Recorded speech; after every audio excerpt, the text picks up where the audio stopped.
UFC bet with me. Who's ready to bet on UFC? Me. That's who. So I'm back. MMA Locker Room here with Pick Dawgz, and I'm about to go over UFC Fight Night, headlined by Taira taking on Royval for the main event. And we got about, 12, 13 fights to talk about, so I'm going to go through all of them. I'm giving you guys my picks, my predictions, let you guys know my bulletproof parlay at the end to get paid, and hey, let you guys know if the price is right on the fighters and which dogs are live for us to take the money to the bank.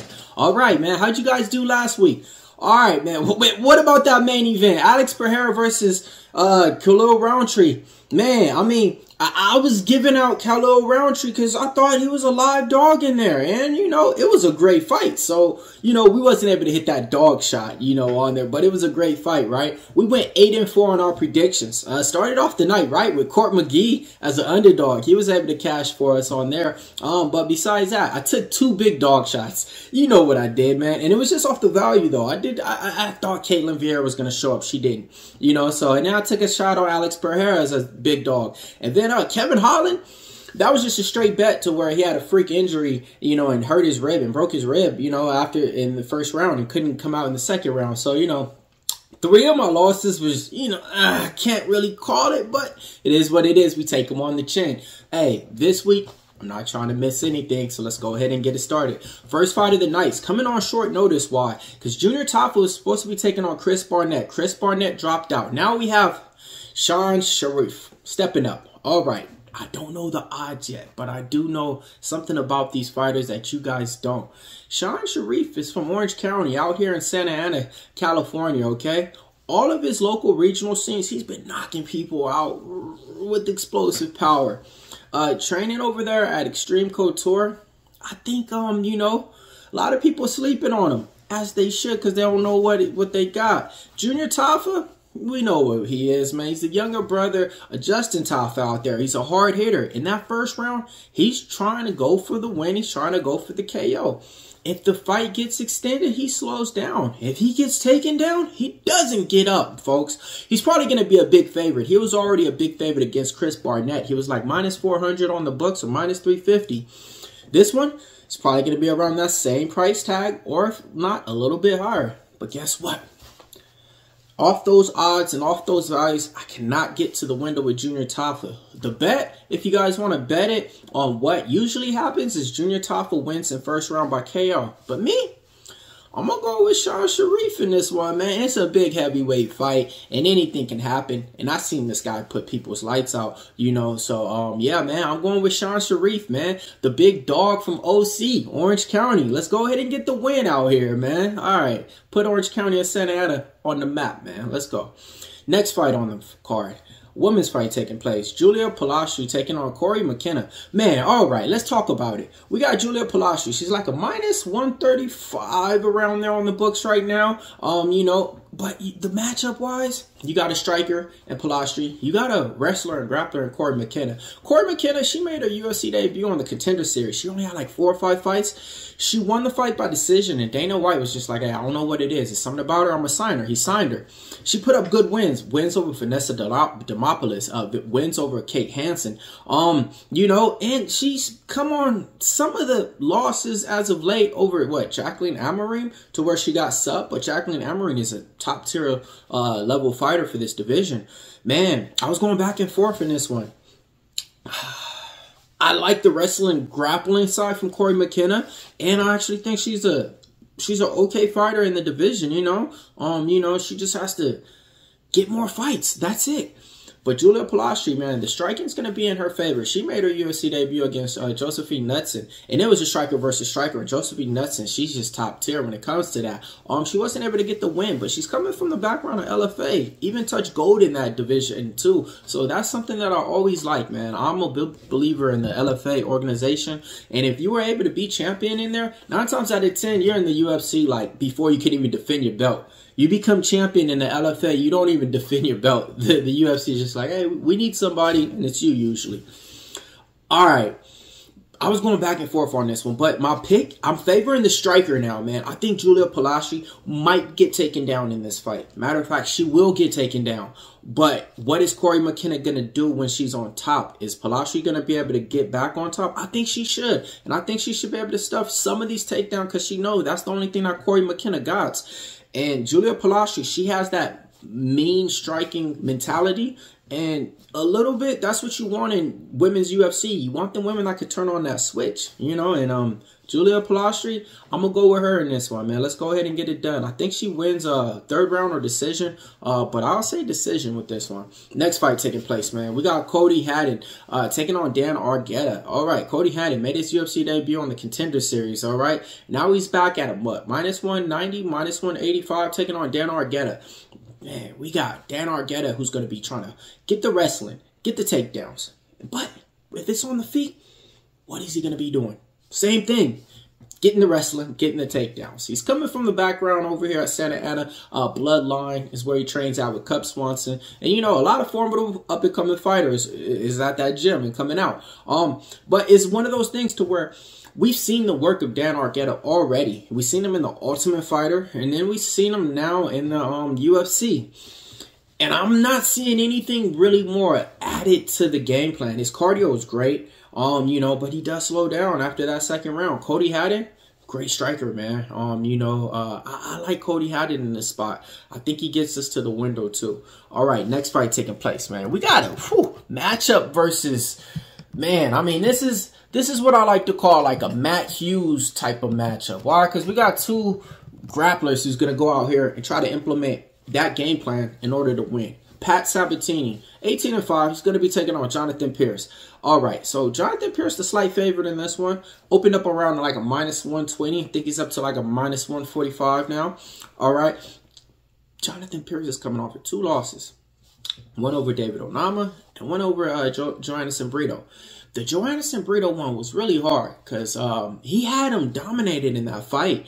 And then all of a sudden, you know, Brito said something to him like, get up or do something. And then he just submitted Jonathan Pierce, man. And we lost on that one, you know. And then the fight with David Onama, I just don't know what happened in that fight, man. It didn't look like the same Jonathan Pierce, man. And he slowed down a little bit.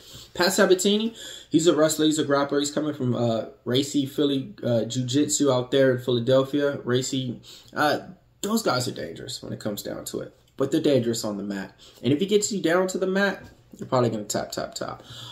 I like Jonathan Pierce in the spot, but I'm fearful. I'm fearful that, you know, he can put his neck in vulnerable spots. And Pat Sabatini, he's looking for submissions. You know, he's not laying on you just to lay on you sometimes. Sometimes he's going for the finish, man. So this is a fight to where it's volatile on both sides. And both these guys, greatness, you know, what they're great at isolates what the other one's great at.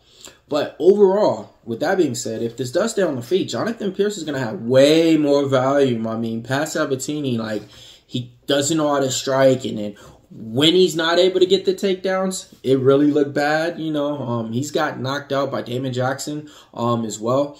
So with that being said, give me Jonathan Pierce, man, to come back in this spot, man. I think, man, this is a guy to where I made a lot of money betting on him back to back. I never had to worry about anything really, you know, just maybe a step up in matchup and stuff. And then, you know, maybe a third round every now and then take off. But after the last 2 fights, the Brito one, like I said, he had him dominated the whole fight and then just made a mistake and got tapped. I wasn't really mad at that one. I was like, all right, you just did a wrong mistake within the fight, you know, and you knew you shouldn't have because he was talking shit to him.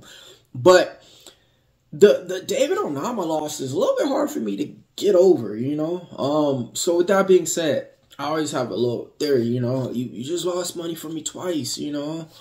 So I'm getting to the window with you, man. But if you lose for me on this one, man, I'm not getting back to the window with you, Jonathan Pierce, for a while, man. But he's over here training that fight ready. I think he's going to implement the takedowns. He has that pace that I like out there. He's going to have the longer reach. He's going to have the height advantage. But like I said, this line, though, if it keeps going up, which I hope it doesn't. I hope it comes back down. You know, I think it should really be at that like minus 125 line where it was at. But money is coming on Jonathan Pierce as the favorite. And I like him in this spot. Let's go.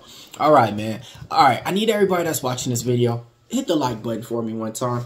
I need to get 200 likes, and I need to get 23 comments. Why 23? Because that's my favorite number. Let's go. All right, man. Next fight on the show, we got CJ Vagara taking on Ramazan Timurov. All right, man. Who? Exactly. Ramazan Timurov making his UFC debut. You know, Uzbekistan fighter, 17-2. When we're talking about striking, this is something we want to see. This guy's an explosive striker out there. Martial arts is what he puts on display at a high clip, okay? He's going to catch you out here, okay? And if you're not ready for everything that he's ready to throw, you're going to get knocked out, man. He has a good jab. You know, he powers it up. He likes to attack the body with good combos as well.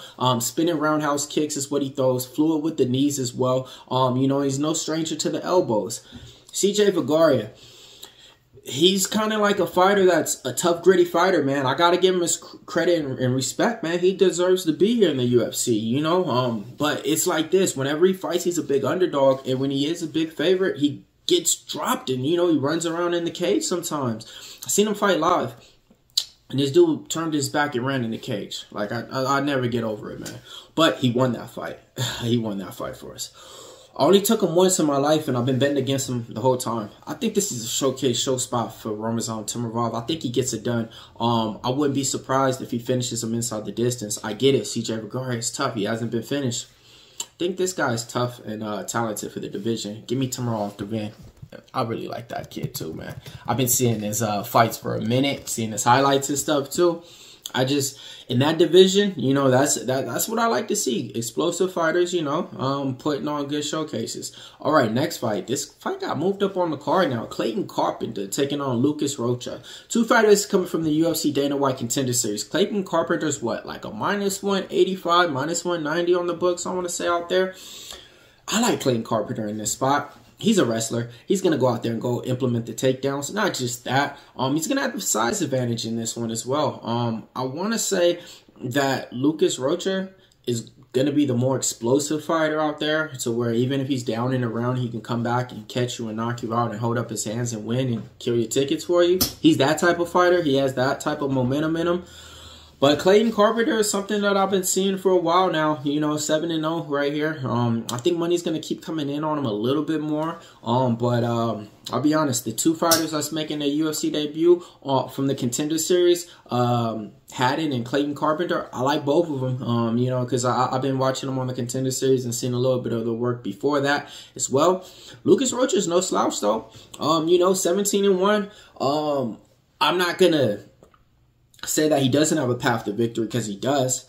But in this one, I think Clayton Carpenter has been just waiting for this time right now, you know, and it's time to show up. All right, next fight taking place. We got Thimba Garumbo taking on Nico Price. Thimba Garumbo, minus 300 on the books out here. You know, he's been looking good in his last couple of fights. I had him in his last fight, had him in his fight before that. You know, I think he's 3-1 in the UFC. I don't know, I ain't looking at Topology or anything like that, or he might even be 4-1. But this is the thing that I like. His fight IQ is there. In other words, whatever he needs to do to win the fight, he's going to do, okay? If that means that he's just going to, if you have a weakness in taking down the takedowns, he's going to expose that. If you have a weakness of getting pressed up against the cage and clinch, he's going to expose that. If you have a weakness to, you know, blocking a jab, he's going to expose that too. And he just does it well, okay? He doesn't care what the crowd does. Nico Price is an explosive fighter that can finish anybody from any way and in every angle. He's done it before. He's the only guy that was on his back like this and dropped somebody from like a hammer fist like this from the down low, and he dropped him. Randy Brown, I remember. It was crazy. He has some of the most, you know, most like, wow, how'd that happen knockout moments, man. He's a fighter that he's been getting older, you know, taking a lot of damage in a lot of his fights. And the fighters that he's been fighting as of late hasn't been them same hungry lines that they were giving him, you know, early on. So he's been able to, you know, get by and get some wins. I think, he got to win his last fight as an underdog, I want to say. And then he even beat Robbie Lawler, I want to say. Yeah, that was crazy. No, he got knocked out by Robbie Lawler, but I think that one was like a dive. But anyway, all right. So in this one, man, all being said, I like Garcia to get it done. I think he wins inside the distance. I played that out of plus 110. You know, if you guys are looking for a parlay piece, Garcia, I like that. I like Timarov as well. Let's keep it going, man. All right, man. Let's do what you guys want. Next fight taking place. Daniel Rodriguez, 17-5, taking on Alex Moreno, 24-10. All right. I guess I should let you guys know this now. We're talking about Daniel Rodriguez. D-Rod. Okay? All right. Coming from Alhambra, West Coast, California. He's a guy that I've been following for a while now. He's been on my radar. Got an interview with him, you know, from a couple of years ago. He's a guy that has a long, explosive jab. Likes to back it up with, you know, a counter. He can finish you in the fight as well. He's just coming off of a loss against Kevin Gastelum in a fight to where Kevin Gastelum missed weight, and he was able to take him down, okay? And so he does struggle with getting taken down. But in this one, though, I do think he's a -2-1 favorite in there. I would have liked it if the line was a little bit lower. I think like a -170-ish, you know, -175 is where my liking would have been, you know. I can't say too much because you guys kind of know which way I'm going with this. But Alex Moreno, got to give him his props. This guy's a vet. He's been fighting forever. 24-10 in the UFC, coming from the UFC Ultimate Fighter show. I've been following his career forever, just unfortunately, because he's been in the UFC forever. Never left, you know. He's a guy that he can do a little bit of everything, but he's going to, if he has opportunity to try to submit you and pull guard, he'll do that real quick. You know, his jiu-jitsu is where he shines at. You know, his striking is not there. His striking and defense is not there. But he's going to do everything he needs to win. He can mix in takedowns too as well. And he surprises. Usually, as a favorite, everybody's worried when they're betting Alex Moreno. Like, oh, no. Because they give him a can to fight sometime or an older guy. And you think, oh, okay, this is the time to bet Alex Moreno. You can't. Usually, the time to bet Alex Moreno is at a dog price. I mean, I'm just being honest with you guys. I mean, the odds on Alex Moreno, some people are going to like and see, hey, I could take a shot on him. But me, I can't. I got loyalty to what been making money in my pockets, okay? I took shots on Daniel Rodriguez as an underdog against Ian Gary. Didn't work out in my favor. But usually when I bet Daniel Rodriguez as a favorite, my track record's been good. And in this one, I think Daniel Rodriguez gets the win for us in this one as well, folks. Let's go ahead and get it done. And I wouldn't be surprised if he attacks the body, D-Rod. If you attack the body, you can knock Alex Moreno out, okay? So attack the body, finish him up, and let's get it done. All right, but next fight on the card. We got Abdul Razak taking on Josh Frim. All right, Razak is what? Like right now, I want to say a -155 favorite. Josh Frim, he's come back on him. You can get him at a nice little decent plus money price tag. Abdul Razak is coming off of a no contest fight against Cody Brunage to where he was hitting him. And, you know, he said, oh, one hit me in the back of the head. He wasn't able to get the win, pull it out, you know, that way. And he's coming off of a loss against Joe Pfeiffer in that one, you know, where he got submitted. But Abdul Razak, I want to say he has a path to victory. And that's just stuff in the takedowns, man. If you don't let Josh Frim, you know, get you down to the ground, you can knock him out. You can get that first round knockout, you know, spree getting back on. A lot of his wins, he used to win in the first round. Before he took these losses and everything, I think it's like his finish rate was crazy. And they were like all first round knockouts. But this is the thing that I like too. He can mix in the judo, okay?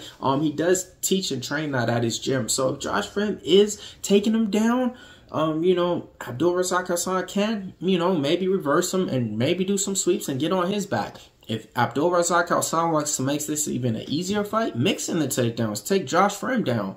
Or else just go ahead and knock him out in this one. But I like Abdul in this one, okay? Next fight, man. We got a good one. Chidi and Chukwu taking on Jared Gooden. All right, man. Jared Gooden, 23-9, 23-10 for Chidi. Both these fighters are kind of similar, man, to where they leave ways for their opponents to finish them. You know, Chidi leaves ways and opportunities because he slows down, you know, dramatically after the first round. And Jared Gooden, sometimes his defense isn't always there because his hands is a little bit low because he's trying to get a slick counter. Jared Gooden's the underdog in this one, man. Kickboxer versus, you know, all-around MMA fighter who mixes in jiu-jitsu in this one. That's what you got. You got the kickboxer and Chidi. Jared Gooden, I got an interview with. He was supposed to have a fight booked with Kevin Jousset a while back, and that fight got canceled. So he's just been waiting to get back on the sidelines in this one. His path to victory is make it an ugly fight, mixing the takedowns, take his back. And if you do that, you can definitely win. Okay. In this one, Chidi's a -160. My best bet, my best pick is fight not going the distance in here. I think both these guys are explosive, and man, like, Chidi's gonna have the range, the reach advantage, you know, and oh, man, man, I just like fight not to go the distance in this one, man. Let's keep it going, man. Next fight on the card, man. I don't know how that fight can go. I know Jared Gooden can win. I know he can, but it's just, is he going to implement that type of fighting style to where it's just, let me expose what this guy is not good at? Matter of fact, yeah, he is, bro. Yeah, man. Let's go ahead, man. Let me get back on that one, man. All right. Let's go ahead and pull it through the window, man. Jared Gooden. Yeah, Jared Gooden. Let's get it done. Next fight taking place. Grant Dawson taking on Rafael Garcia. Grant Dawson, -400 favorite. Rafael Garcia, come back on him. Nice. I like Grant Dawson in this spot. At that price tag, I really don't like it, though, man. But I just like everything that I know that I'm going to give with Grant Dawson. It's going to be wrestler versus grappler in this one. Rafael Garcia, you know, he likes to mixes and takedowns, too. But Grant Dawson, he's on a different pedigree when it comes to wrestling and takedowns. I think he gets it done. Wins by decision. Take that to the window and let's get paid. Next fight taking place. Co-main event. Jun Young Park taking on Brad Tavares. This fight was already booked and was supposed to fight like a couple of months ago, but Iron Turtle had to pull out, I want to say like a day before or the day of or the week of, you know, before the fight happened.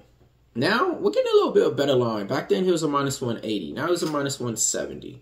And here, I like Jun Young Park in that spot, and I like him in this one as well. Brad Tavares, he's a guy that kind of just there, you know. He's not pushing the pace too much, but he's a guy that I think can beat like up and coming new fighters. That's like real green, that has like maybe 1 or 2 wins over quality level opponents making their UFC debut after the Contender Series. They're not giving him that. They're giving him Jun Young Park. Jun Young Park fight resume is like a B+. His fight IQ, I want to give him a B. His striking, I give him a B.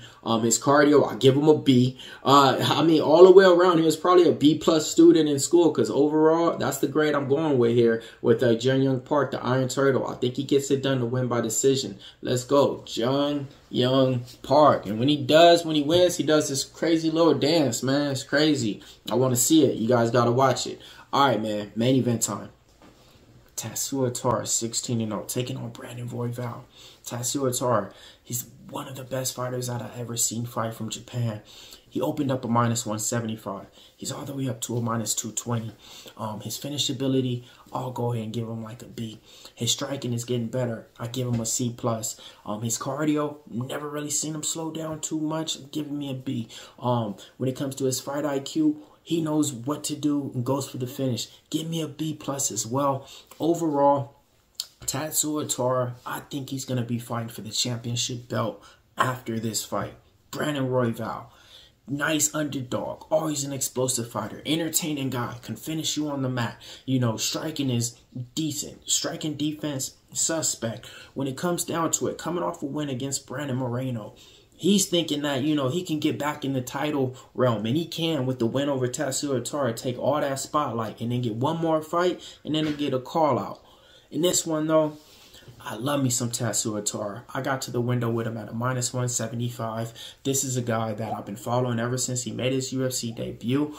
He's usually a big favorite on the cards as well. I think he can finish him inside the distance. So if you guys want to cut down that price tag a little bit more instead of that 220 that he's up to now, and I think he's going to close out at -250, go ahead and take Taira to win inside the distance and meet me out the window. All right, man. Let's go over the parlay to get you paid. All right, man. So today, I already told you guys who I like, man. I like Royval in there. I like Thimba to get it done. You know, you can parlay those two. Meet me out the window and let's get paid. My underdog of the day. Let me see, man. Let me look through it for you guys, man. My best underdog on this card. Man, be honest with you guys, there's not a lot of underdogs on this card that I really like that. Oh, yeah. See, I started off like this week, like in Corey McKenna as an underdog, but just had to get away from that, you know. So my best underdog is going to be Gooden. You know, I think at those odds, it's a 50-50 fight. And yeah, meet me at the window and let's get paid. Hit the like, hit the subscribe. MMA Locker Room here, part of Pick Dawgz. UFC bet with me.